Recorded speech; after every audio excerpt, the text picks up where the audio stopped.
आ, तो video one में हमने first normal form and second normal form को देखा। सो अभी third and fourth normal form. So third and fourth बहुत ही एक्चुअली फोर्थ सबसे कॉम्प्लिकेटेड है आउट ऑफ बाकी सब को अगर मिलाया जाए तो। सो हम थर्ड नॉर्मल फॉर्म को अंडरस्टैंड करने के लिए एक और टेबल लेते हैं। Let's say roll number, name, department, year and hostel. So हम देख सकते हैं कि ये रोल नंबर एक प्राइमरी की है। अभी अगर जिस तरह से हमने कहा था कि क्लास में रोल नंबर प्राइमरी की होता है, तो यहाँ पे भी रोल नंबर प्राइमरी की ही होगा। रोल नंबर सभी में प्राइमरी की ही होता है।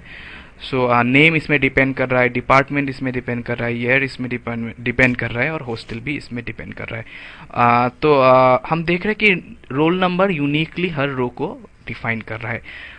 मगर हम अगर क्लोजली अटेंशन दे तो हमें ये समझ में आएगा कि ईयर एंड हॉस्टल ये भी कुछ कनेक्शन रखते हैं। जैसे फर्स्ट ईयर, अगर जो भी स्टूडेंट फर्स्ट ईयर में है वो हॉस्टल ए में रह रहा है, जो भी स्टूडेंट सेकेंड ईयर में है वो हॉस्टल बी में रह रहा है, और जो भी स्टूडेंट थर्ड ईयर में है वो सी में और फोर में डी में।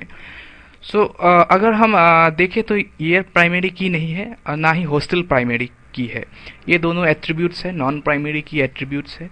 मगर एक नॉर्मल वैल्यू होने के बाद भी ईयर डिटरमाइन कर रहा है एक दूसरे वैल्यू को, जो थर्ड नॉर्मल फॉर्म को वायोलेट कर रहा है। सो अगर हम डिपेंडेंसी डायग्राम को देखें तो हम कुछ ज़्यादा क्लियर हो जाएगा कि रोल नंबर डिटरमाइन कर रहा है नेम को, department, year and hostel, per year भी हॉस्टल को डिटरमाइन कर रहा है, क्योंकि फर्स्ट ईयर के स्टूडेंट्स हॉस्टल ए में हैं, सेकेंड ईयर के स्टूडेंट्स बी में, थर्ड ईयर के सी में एंड फोर्थ ईयर के डी में। और हम ये नहीं चाहते, तो सिंपली हम अपने टेबल को स्प्लिट करेंगे। जिस तरह हमने देखा कि we see that there is a functional dependency between year and hostel.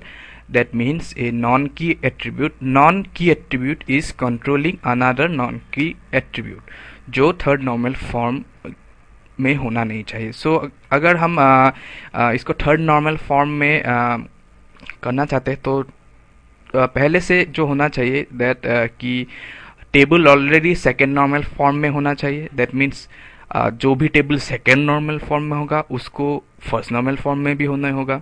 सो इस सीरीज में होगा। So third normal form state that relation यानी table should be in second normal form and all attributes should be functionally dependent on only the key, not only the key। और जैसे हमने यहाँ पे दिखाया था कि नॉन की attribute is controlling another non की एट्रीब्यूट, वो होना नहीं चाहिए। सो अगर इस टेबल को हम स्प्लिट करेंगे काफ़ी इजी होगा। अभी ईयर एंड हॉस्टल को हमने स्प्लिट कर दिया, जो डिटरमाइन कर रहा था, और अभी ईयर एक की हो गया हॉस्टल के लिए, जो पहले नहीं था, और रोल नंबर पहले से ही हमारे इस टेबल में की है। जो सो अभी ये table completely third normal form को रिप्रेजेंट कर रहा है। सो थर्ड नॉर्मल फॉर्म इतना ही है। So what is fourth normal form? Fourth normal form कभी कभी इसको यूज नहीं किया, कहते नहीं, बॉयज कोड नॉर्मल फॉर्म कहते हैं या फिर BCNF। डेफिनेशन में ध्यान दीजिए। It states that if a relation have more than one composite key having one common attribute, and if non-common attribute of one composite key is dependent on an attribute of another composite key, we use BCNF। so काफ़ी complicated लगता है, मुझे भी लगा था, पर इसको अगर हम डायग्राम में देखें तो समझ में आएगा। पर उसके लिए एक टेबल बनाते हैं। बहुत ही सिंपली एक टेबल बनाते हैं, professor code, department, head of the department and person time.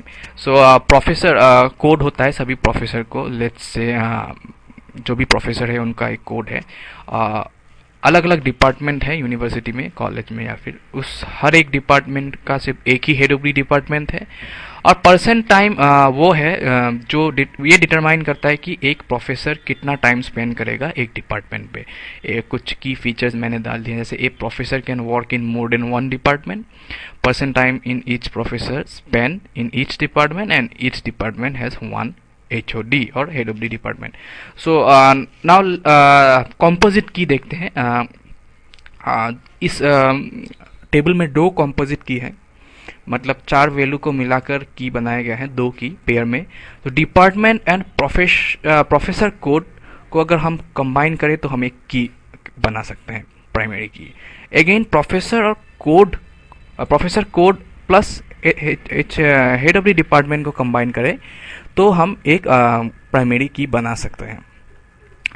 And department and HOD are functionally dependent, पर ये नॉन कॉमन एट्रीब्यूट है, जिसका डेफिनेशन में आपने देखा था। और ये डायग्राम बहुत ही क्लियर कर देगा क्या एक्चुअली डेफिनेशन बोल रहा है। जैसे department, professor code and HOD and person time. So हम लोग देखते हैं तो प्रोफेसर कोड दोनों के ऊपर स्प्लिट हो रहा है। प्रोफेसर कोड एक जो वैल्यू है वो एक कॉमन एट्रीब्यूट है। So department plus professor code and HOD plus professor code भी एक की है, और डिपार्टमेंट प्रोफेसर कोड भी एक की है। सो पर्सन टाइम को जानने के लिए हम डिपार्टमेंट प्लस प्रोफेसर कोड से भी उसको डिटरमाइन कर सकते हैं। Again HOD plus professor code को के थ्रू भी हम पर्सन टाइम को डिटरमाइन कर सकते हैं। तो 2 कंपोजिट की कैंडिडेट की है। And also department and HOD जो कॉमन नहीं है, प्रोफेसर ही कॉमन है। ये देख सकते हैं कि हम डिपार्टमेंट और से हम HOD को डिटरमाइन कर सकते हैं। So department and HOD functionally dependent है, और इसीलिए हम BCNF का इस्तेमाल करते हैं। अगर आप डेफिनेशन को ध्यान दे तो आप इस डायग्राम को अच्छी तरह से समझ सकते हैं। सो उस टेबल को BCNF में कन्वर्ट करने के लिए हम स्प्लिट करते हैं प्रोफेसर को डिपार्टमेंट एंड पर्सन टाइम, जो कि हम लोग का primary composite candidate composite key था पहले, जिसको हमने देखा था। Department, professor code and HOD, professor code, department and person time, professor code, department and person time uniquely define कर रहा है। और डिपार्टमेंट एंड HOD जो नॉन कॉमन एट्रीब्यूट था कंपोजिट की में, उसको लेकर भी हम एक टेबल बना रहे हैं। So professor code, department and person time एक टेबल में जाएगा, और department and head of the department दूसरे टेबल में जाएगा। और इस कंडीशन को सेटिस्फाई करने के बाद हम कह सकते हैं कि हमारा टेबल BCNF या 4th नॉर्मल फॉर्म में है। अगर ये आपको समझ में नहीं आ रहा है, जो कि कोई अननेचुरल बात नहीं है, प्लीज़ इस डायग्राम और इस डेफिनेशन को रिलेट कीजिए एक साथ, तो आपको समझ में आ जाएगा एक्चुअली इस डेफिनेशन का मीनिंग क्या है। सो टाइम नहीं है, और 4 नॉर्मल फॉर्म मैंने दिखा दिए हैं। सो प्लीज़ आप लोग जैसे मैंने कहा था फर्स्ट वीडियो में, कमेंट कीजिए, रिव्यू कीजिए, और अगर बुरा लगा तो प्लीज़ सजेस्ट कीजिए कि और वीडियोस अपलोड मत करो, और मैं अपलोड नहीं करूँगा।